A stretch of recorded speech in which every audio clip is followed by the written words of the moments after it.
Frozen Frights. New Audio's Theater of Suspense and Terror. Now on Icebox Radio. Lee? Yes? We have to have this session, Lee. If you don't talk to me, things can't move forward. So?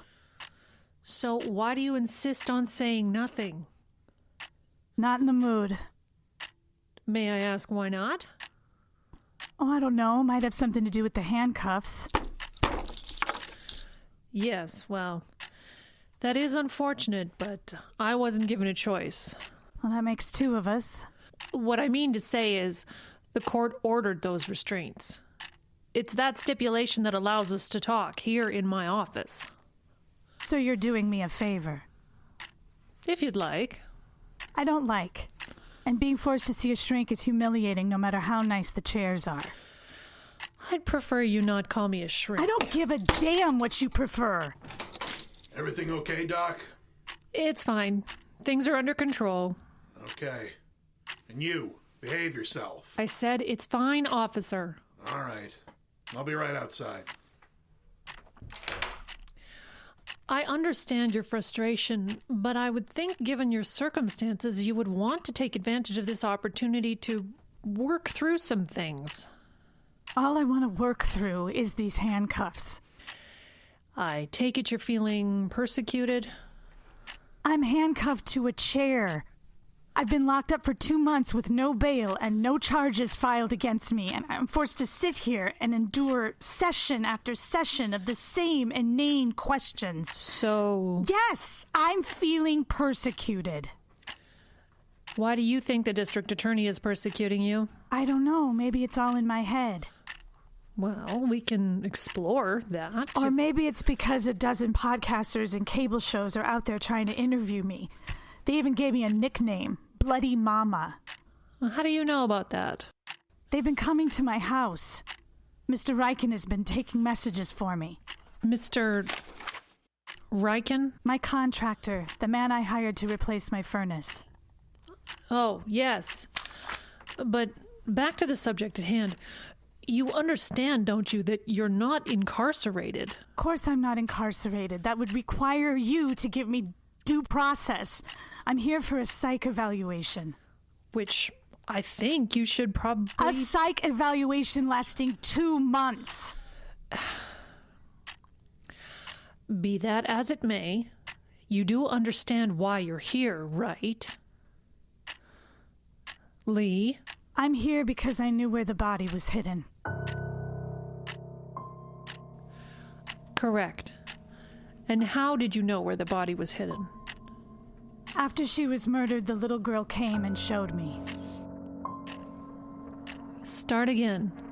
At the beginning. Mr. Ryken was working on the boiler down in the basement, breaking apart the old one to make way for the new. Well, that looks like fun. Oh, sorry about the noise. Nothing for it. That's okay. Nothing for it, job like this. It's all right, Mr. Ryken. Best all around, really. How do you mean? Well, this here boiler's 110 years old. They made them out of cast iron in those days. Later on, they made them out of steel. That takes cutting tools, torches, all kinds of shit. Oh, excuse me. That's all right. But a cast iron boiler, you can just break apart with a sledge, shove the pieces out that window up there, and you're in business. Well, if it's that fragile, I guess it's a good thing I'm replacing it. Yep. You got a beautiful house here, Miss Lee. But antiques belong on the shelf, not in the heating system. How much longer do you expect to take? Well, demo will be part of today, part of tomorrow. I got your new boiler on order. It's a treat. Only about a third the size of this one, but I'll need a certified electrician for the installation, and that's Tom. He's on another job till next week. Altogether, I expect to be out of here by the 10th? 15th at the latest. Long before it'll be cold enough to need the furnace. Oh, I'm not worried, but you can't be more specific about the date you'll be done? Well, the problem's Tom. He's about the only electrician in town I'd trust to do the work, and life up here ain't like the city where you got a phone book full of choices. In the summertime, all the contractors work 18-hour days, juggling multiple jobs. They can never be too specific about time. Sorry. Oh, it's all right, I guess. What's that? What? Oh, the hole in the floor. Yes, what is it? That's the boiler trap. The what? Boiler trap. A lot of houses this age have one. You mean that hole was under the boiler all this time? Yep. Why? What's it for? Well, no one's really sure. Suppose you could call it a contractor's legend, a kind of old wives' tale. Fred Vukovich, he's the guy I apprenticed under, told me if you left a hole under the boiler, the fires of hell would keep you warm all winter. I've never heard that. Oh, Fred had a ton of stories like that. Never knew when he was pulling my leg. It's deep. Well, yeah. Gotta reach all the way to hell, don't you know? You don't really... No, of course not. The boiler trap probably dates back to when this furnace ran on sawdust from the mill like most of the houses in the neighborhood. Ash would fall down there, help prevent a fire. Oh. I didn't spook you, did I? What? It's just, you look a little greener on the gills. With you being new in town, I didn't want you to think I was teasing. Oh, I'm not new to town. I'm Barb Lewis's granddaughter. This was my grandparents' house. Oh, that explains it then. Well, you're not exactly a stranger. No, I grew up here. Well, graduated from here anyway. I came to live with my grandma and grandpa when I was 13. So, your grandfather was Snowy Lewis. People called him that, yes. Gosh, I haven't thought about old Snowy in years. But it's good to see you moving back. Uh-huh. You're gonna cover up this hole, right? The boiler trap? Sure. No use for it with a gas boiler. Good. That's good. So, you didn't know it was there? What? The hole in the basement floor. You maintain you didn't know it was there. How could I? It was under a 2-ton boiler. Yes. And it was Mr. Ryken who first told you about the boiler trap? About the legend behind it? Yes. Did you believe it? Of course not. Hell's not down a hole in the earth. Hell could be anywhere. A psychiatrist's office, for example. Very funny. No, it isn't. Let's talk about Peter. Oh, yes. Let's. Hello? Hi. Peter? Yeah, What number is this? I don't recognize it. new phone. Cassie got us new phones. Didn't she just switch you guys? Oh no, that was, 3 months ago. It is not normal to switch phone plans 3 times a year. You need to tell her that. Oh, it's fine. And it's none of your business how my wife and I spend our money. Okay, fine. I'll update my contacts with this number. What do you want? Oh, I'm just calling to check in, say hi. How are you? I'm okay. Working on the house. Wow. I cannot remember the last time I was there. Don't be coy, Peter. You remember exactly the last time you were here. Really, I don't The know. wedding. You were here for our wedding. Oh yeah. Don't do this. Don't do what? Don't call me up and pretend everything is okay between us. I'm sorry for what I did, and I'm sorry that I hurt you. You didn't hurt me. But calling me up like this, we're not friends. We're exes, and I did hurt you. Okay. What is it? Oh, this all kind of meshes with what we're talking about. The reason for my call, I mean. So Cassie, she asked me to call you. Okay. And just tell you I'm not going to call you anymore. Okay. So am I allowed to call you? No. So your wife is forbidding you to talk to your ex.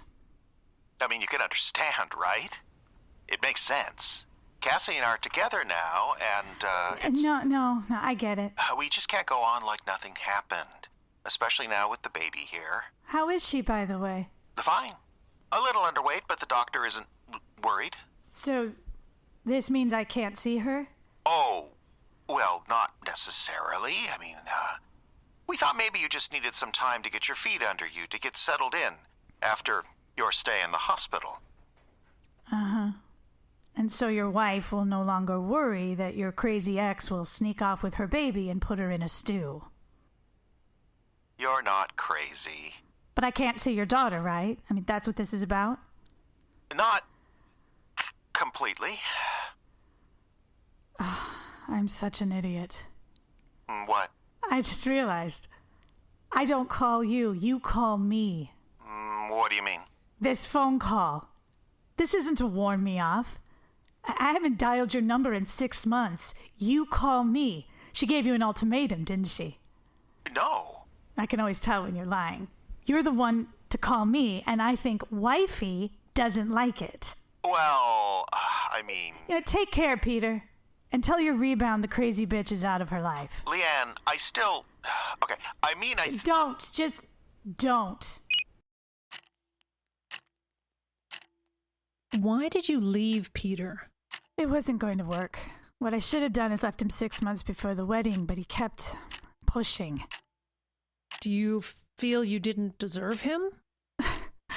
What? Well, because of your addiction. Did you feel you didn't deserve him? What's funny? It's just the idea of anyone deserving Peter. It's funny. And no, it wasn't because of the pills. If anything, Peter made that worse. How? Pushing the wedding up, resisting the idea of me going into rehab, which I desperately needed. I didn't really start to get myself together until after I left him. And with everything else that's happened, no guilt? I wouldn't go that far. It was soon after that the dream started, correct? Yes. Tell me about them.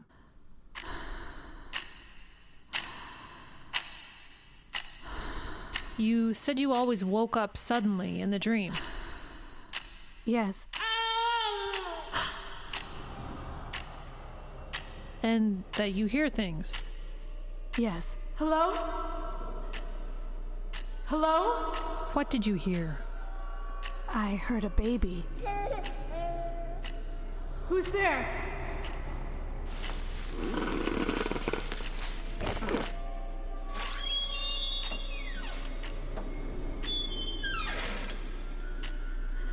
Hello? Who's there? Look, this isn't funny. What did you do? I followed the noise down to the basement. Did you ever see it, this baby? No. Well, what did you see? Footprints. A baby's wet footprints leading up to the boiler trap. And what did you do then? Then I woke up.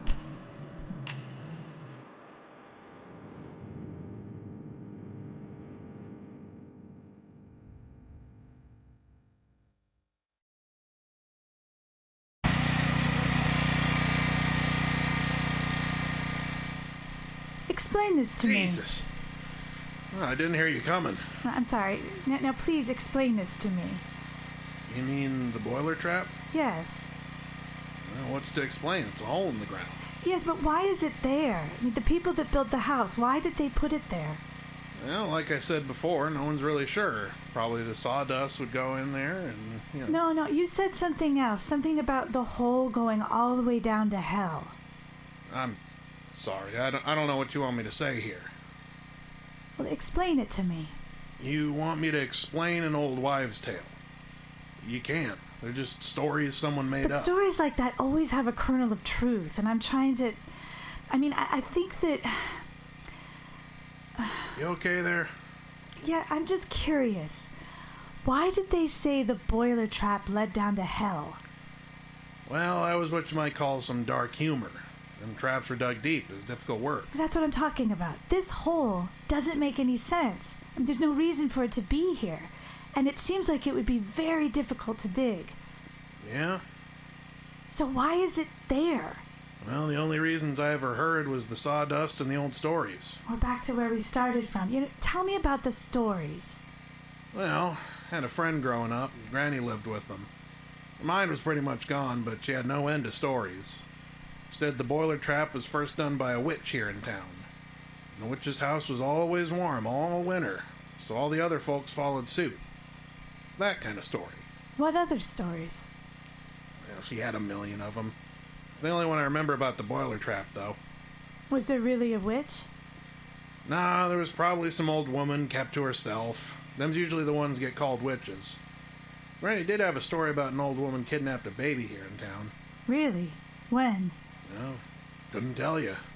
Couldn't say for sure it actually happened, neither. But she said the old woman hanged for it. That's what makes me think it never happened, because we ain't had the death penalty in Minnesota since 1911. I would think if you were having bad dreams, you wouldn't want to hear these stories. I'm fine. Look, I had a list of things to get done this week. Sealing up that hole was one of them. Why don't I just move that up to the top of the list, and then... No. Beg pardon? Don't seal it up. Well, it won't take but a minute. I already have a form built for the quickset cement. Real slick, too. Just drop it down in, pour your cement, and we're good to go. Leave it open. What, you mean for always? For now. Just leave it open for now. You're the boss.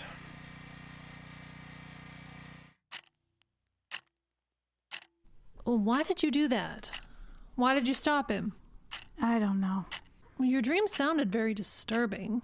It would be natural to want to seal up the hole. I didn't want it sealed up. Not yet. And it was the next day you heard from Peter again, correct? Yes. And things took a turn. I thought you weren't supposed to call me anymore. Yeah. Hello. Are you okay? No. She's gone. What? She left. She took the baby and went to her mother's place in Duluth. It sounds like a bad romance, doesn't it? I'm sorry, I guess. You guess? Well, what do you want me to say? You call me up, tell me your wife's left you? She just went to her mother's. She didn't leave. Whatever. The point is, I don't know why you're calling me, Peter. I'm sorry, but your marriage problems aren't any of my business. I wish. What? I said I wish. I wish that were true. Maybe you should tell me what happened. We fought, she left. That's really about all there is to it. Except for the other parts where it's somehow my fault, right? Well, it might have had something to do with what we fought about. Go on. I know, I'm an idiot. She's a wonderful woman, but I can't help it.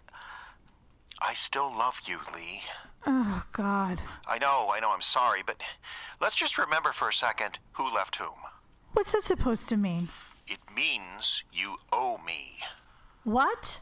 You owe me. You ruined my life. Now you've ruined my marriage because I can't love anyone else. It's not her fault, it's not the baby's fault, and it's not my fault.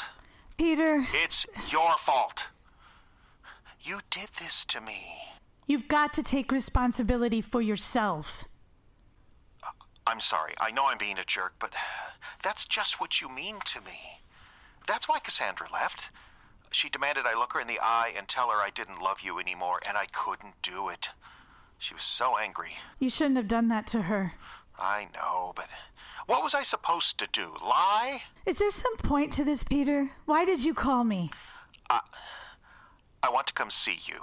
That is a terrible idea. What else do I have now? She left with the baby. I thought you said she was just visiting her mother. Well, to begin with, but that's how it starts, right? And you think visiting me is going to help? I don't care about her right now. I care about you. I care about us. No. If you would just No, think Peter, about... stay away from me. Go and reconcile with your wife and get your family back, because there's no way you and I will ever be together. Do you understand?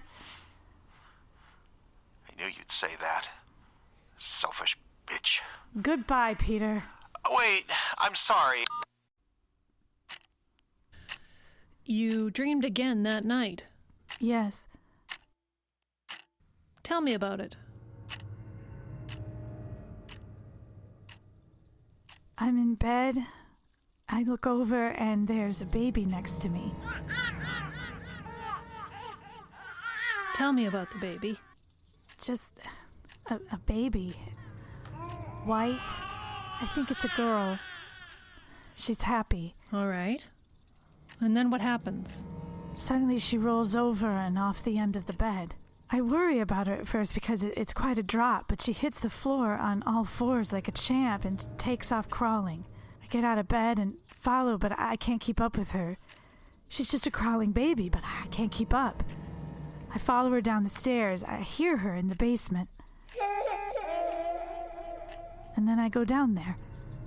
What then? I see smears on the ground. Red smears, ugly smears, like the baby's been crawling through red paint. Or blood? Or blood. The smears head to the boiler trap. I get closer. The smell, it's intense now. What smell? Coppery, iron. Blood. I can smell it in the air. And then what happens? I come up to the hole. I come up to the trap. It's just a dark circle in the floor. It's so dark, unnaturally dark. The smell is overwhelming me now. And then? And then she cries.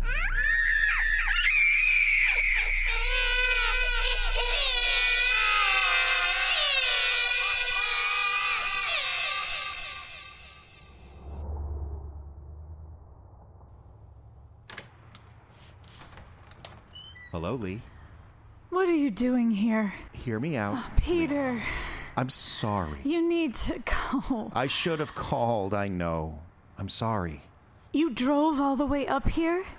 I had to see you. What for?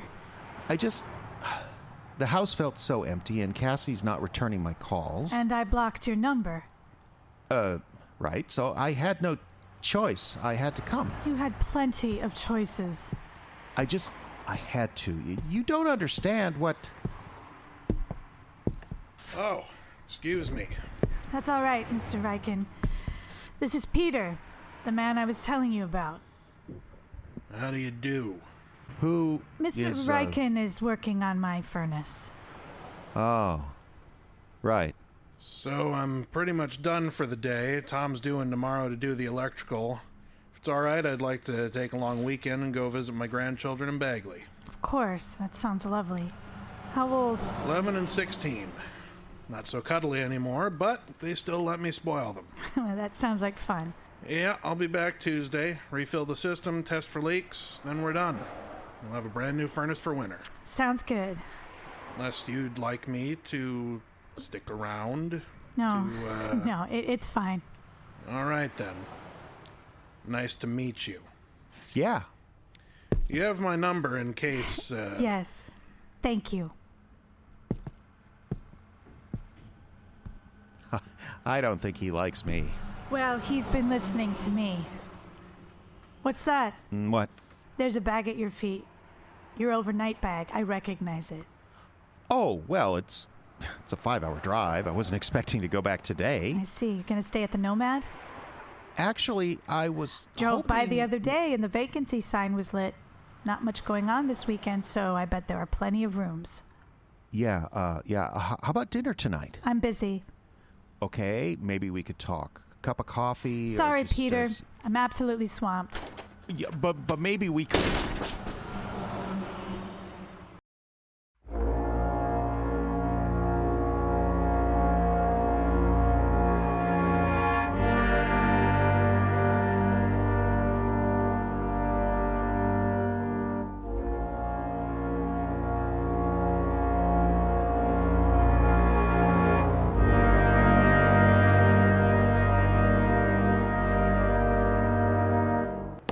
Oh, God.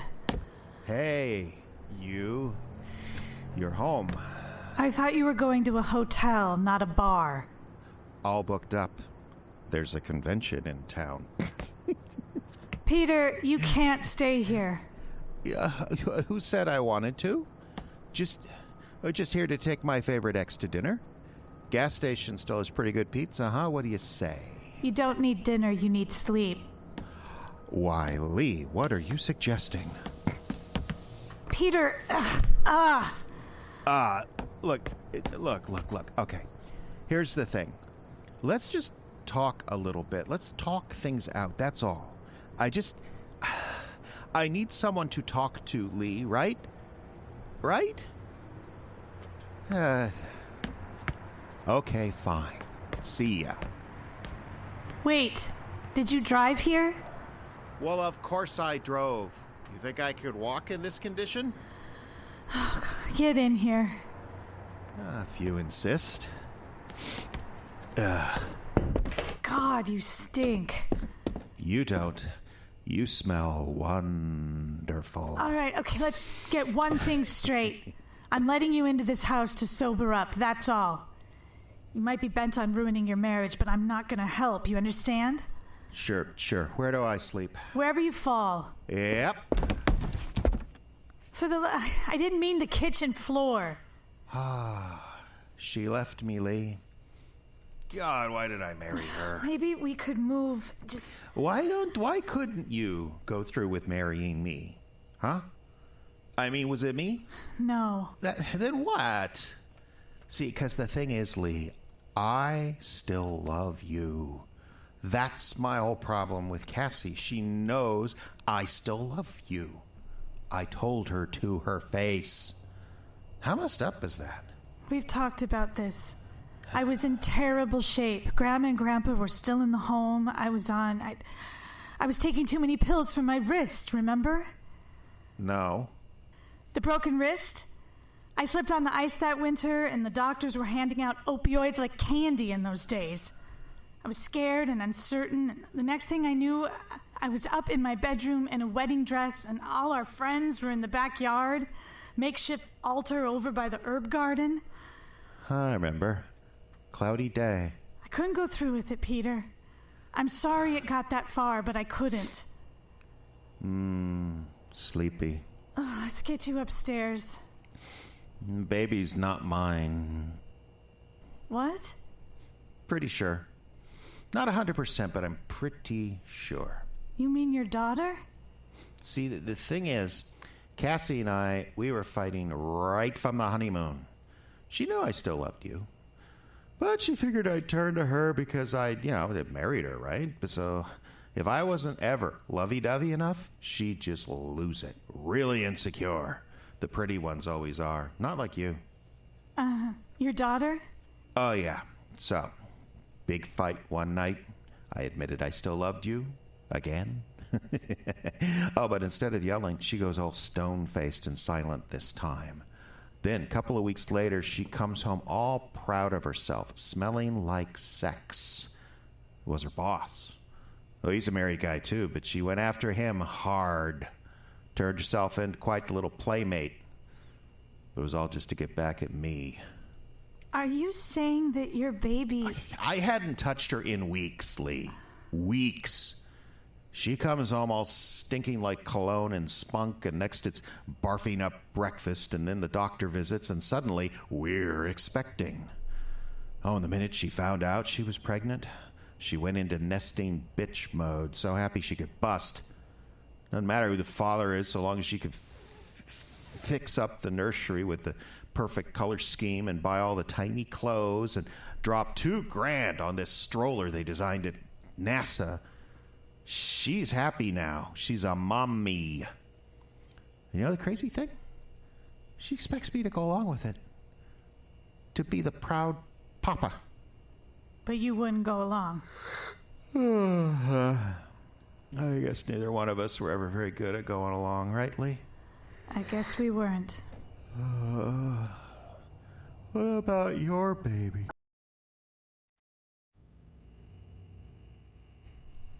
What? The one in your dreams. What are you talking about? The one, the little guy or the little girl. One that shows up in your bed some nights, then crawls away. How do you know about that? Crawling away, all the way down to the basement and the boiler trap. How do you know this? Your baby's bloody sometimes, isn't she, Lee? Bloody baby covered in gore. You shouldn't be dreaming about such things. I should know. I should know.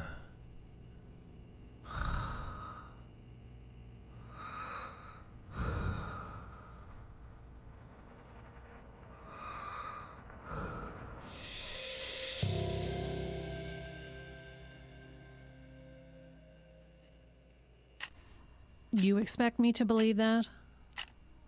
No. Yes. I don't know. Your drunk ex knew details about your dreams. Believe whatever you want. Had you told him about them? Of course not. Lee, I don't know how he knew. Why don't you ask him? we have. You have? He said he was very drunk. He remembers nothing about that night. Not surprised. Tell me about the next dream. It wasn't a dream. If you like. Tell me about it. Tell me what happened later that night. I dragged him upstairs and put him to bed. Peter was still drunk. He needed to sleep it off, so I just put him in the bed and then went to bed myself. Yes. And then what happened? I woke a few hours later. I went down to check on him. He was ice cold to the touch, just swimming in sweat. I tried to wake him, but he wouldn't wake up. Peter, come on! Wake up! And then what happened? I don't know how to describe it. Try. There was something in the room. What was in the room, Lee? I don't know. There was a sudden cold. There was a feeling like biting on tin foil, and my hands balled up into fists, and I couldn't unclench them. Go on. And then I saw something. What did you see? Shape. Black, huge. It was in the corner. It was the corner. And it was moving toward me. So, what did you do? I got out. Then what did you do? I had to leave. I had to get out of the house, and I thought I could help Peter. How? I looked up his wife online. I found the address of her mother in Duluth, only a 3-hour drive. You went to see her? I tried. Why? I don't know. Convince her to come get her husband? Convince her she had nothing to fear from me? I don't know. Well, what happened? Things fell apart. I couldn't concentrate on the road. I kept seeing things. A car pulled up beside me, and a baby was inside, staring at me. It should have been in its car seat. It shouldn't have been able to look out the window, but it was, sucking its thumb, staring at me. I saw a baby crawling along the side of the road, completely alone, just crawling along like it belonged there, and then after a mile or two, I saw the same baby again. What did you do? Questioned my sanity, considered finding a hospital and checking myself in. I mean, I was hallucinating, but then... Yes? But then I was there. I was just outside Duluth, a suburb called Hermantown. It's a funny name, isn't it? I had the address on GPS, but when I turned down the street, I saw the police cars, and 2 of them parked out front. Yes. 2 police cars, sitting there, no lights, no emergency. Whatever it was had already happened. And that's when you turned on the radio? Of course, and just like in a movie. We have an update now on a story that's rocked a local community. There was a news bulletin. Police in Hermantown are investigating the kidnapping of Lilith Angelica Morris, age 6 months, from her grandmother's home off Arrowhead Road. Angelica and her mother, Cassandra Morris of Eden Prairie, were visiting Cassandra's mother when the infant went missing from her crib. There are no new leads to report.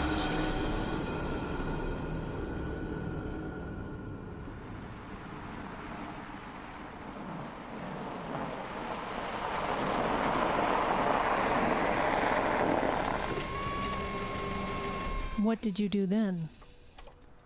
I drove a while and then stopped. Where? Nowhere. Just along the road. I just had to stop. I thought I might throw up.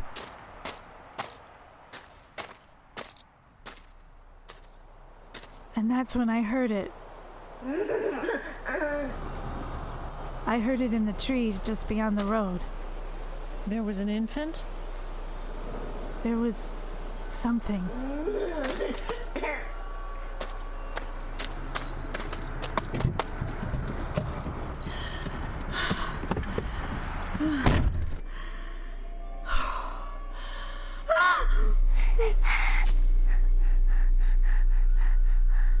It was in my car, in the back seat, covered in blood.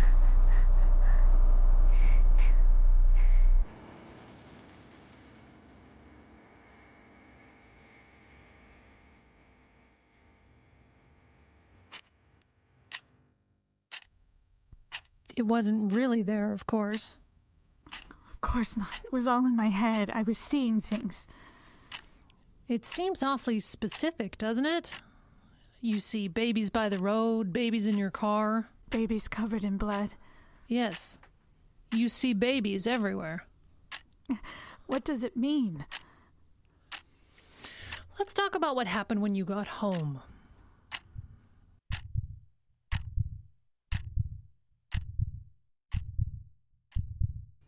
It was quiet. And where was Peter when you left? Asleep, or so I thought. Did you look for him? Yes, I went upstairs to the room where I'd left him. He wasn't there. I looked in my room, all the other rooms, no sign of him. Well, what did you do then? Started for the basement. Started for? I couldn't go down the stairs. What do you mean, couldn't? I stood at the top of the steps and couldn't go down. Why not? Because she was at the bottom, staring up at me. Who? Who was at the bottom of the steps, Lee? The baby. I could see her standing at the bottom of the stairs, sucking her thumb. Staring at me. Was that all she was doing? No, she was bleeding too. Standing there, blood flowing from her eyes, dripping down her front, pulling at her feet. Lee, do you believe this baby was really there? That you were seeing an actual infant? Of course not. She was in my head. I see. But just because she was in my head doesn't mean she wasn't real. And then what happened? There she is. Peter came home. There, arrest her. She did it. And he had the police. She did it. She kidnapped my daughter. Ma'am, this man here, he came to the station and filed a complaint against you. We're gonna need Go down to the basement. Excuse me? Go down to the basement. Look in the southwest corner. There's a hole in the floor. That's where you'll find her. Find who? The missing baby. She admits it. See? She admits it. Then go upstairs. First bedroom on the right. You'll find a black overnight bag there. I think he used that to bring her into the house. She's lying. I'm pretty sure she was already dead. Lies. She's lying. Murderer. Murderer!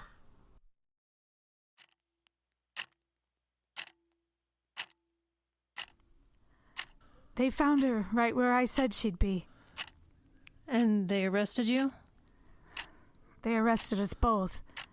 And I've been locked up here ever since. Well, you can see why, can't you? Because I keep telling the truth. You keep saying the vision of a toddler bathed in blood told you where to find the little girl's body. That's what happened. But you see, in a court of law, it's I don't care about a court of law. I'm pretty sure if you could have charged me with murder, you would have done it by now. I just told you what I saw. Lee, if we let you go now, there's a mob of media people outside completely obsessed with your story. You don't know what it's going to be like out there, and we just want to help you. Then you shouldn't have locked me up for 2 months. You're only being nice to me now because you're desperate. Why don't you have a case against Peter? I would think that would be... Peter is dead, Lee. What? He hanged himself in his cell last night. So this isn't about a case. Forensics all point to him. Evidence all points to him. We know he did it. This is just about making sense of it. Explaining what happened and protecting you. Protecting me from what? I didn't do anything. I guess you'll just have to see for yourself. Today was our last session. The DA says we can't hold you any longer. You can pick up your things at the front desk. You're free to go. Just like that? We don't normally do going away parties. Lee. What? Take my card. You might find things difficult out there. I really don't Take think... it.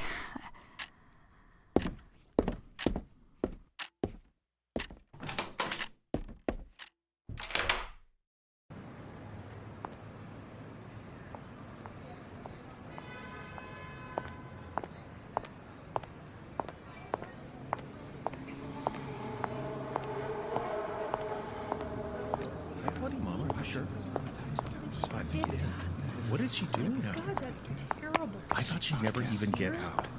It is. Are you ready? Let me see. It's fine. Good Lord. She'd give her the chair. Give me the camera. No. Do you have your phone?